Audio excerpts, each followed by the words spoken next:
So I want to just talk about this Puppy 2 class because we're going to have some really different temperaments going on in here. Some of our pups are shy and have different temperaments. Sometimes in Puppy 2 we have little arguments. It can happen. We'll see how it goes. We're going to take care. But this is also what happens as the personalities start to develop. They do start to say, hey, that was enough.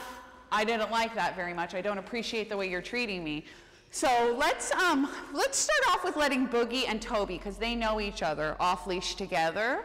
And the other dogs, I want you to have them lay down, and we're going to have them settle. So we're just going to have them in there, down and settle. So let's let Piggy and Ernie and Kamitsky go play.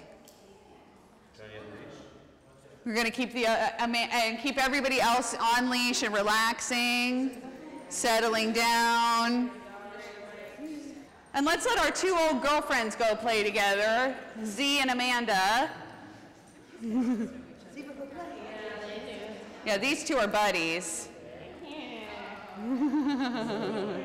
Okay, so let's, now that we've done a little bit of our introductions and had our first little play time together, let's get all of the dogs now to settle down. We're going to do a 30-second settle down. So let's have all the dogs lay down and settle.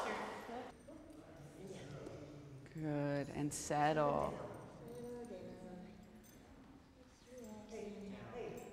This is a hard one. The settle down behavior all in and of itself is a challenge. So if your dog's having a hard time settling down, you can do a high rate of reinforcement, just giving them a treat every so often, giving them a little treat so that they enjoy staying. I know, Ernie, we're best friends. We go way back. Good. Okay, so are we ready for our first test? We're going to do a bunch of different behaviors, and we're just going to assess where we're at so that when we test again at the end of the 6 weeks, we have an idea of how far we've come.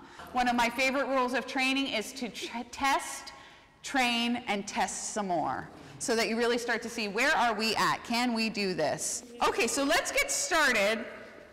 We're going to do the first part of our test. Let's just start with something easy. How about let's do off in the hand for 10 seconds. Tell them off. Off.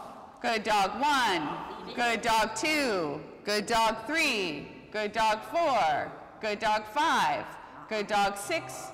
Good dog 7. Good dog 8. Good dog 9. Good dog 10. And take it. Nice work. Nice work. Okay, now let's do sit, stay. We're going to do 20 seconds for our sit, stay, okay? Down. And stay. Now the tough one, the one that makes everybody go, oh, 10 seconds of a stand, stay, okay? So this is the tough one. So we're going to get them into this stand. And we're going to try and keep them there for 10 seconds, okay? So on our mark, getting set, stand, stay.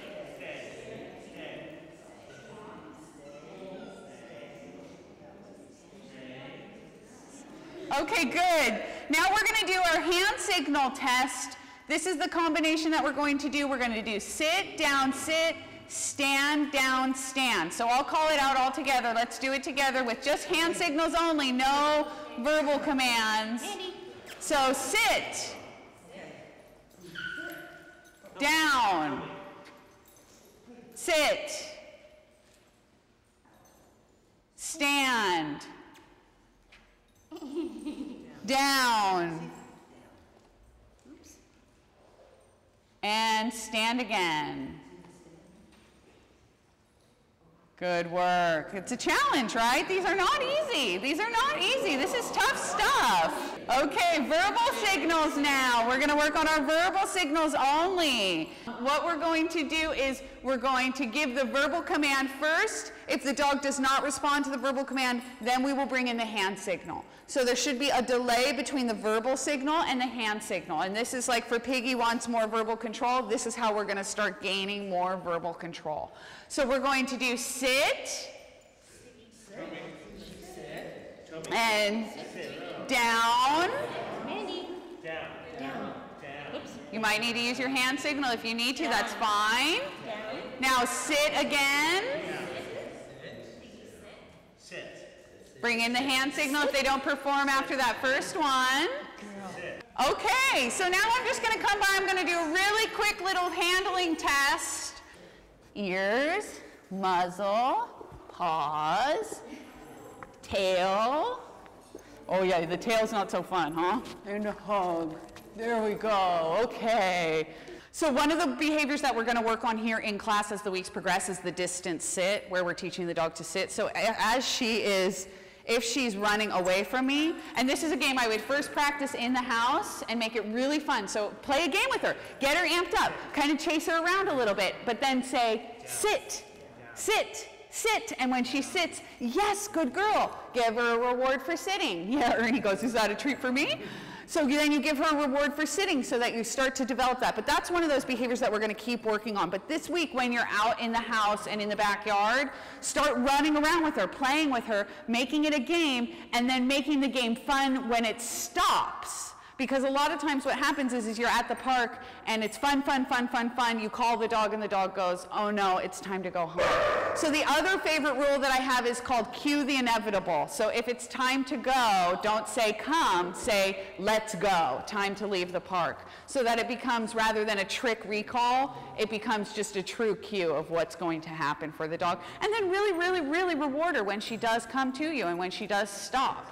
Yeah, and in the house you might want to even have a little leash on, so if she keeps trying to do the keep away game, you can step on the leash, stop her, get her to sit, take a step back, get her to sit one more time, and then pay her with a little reward.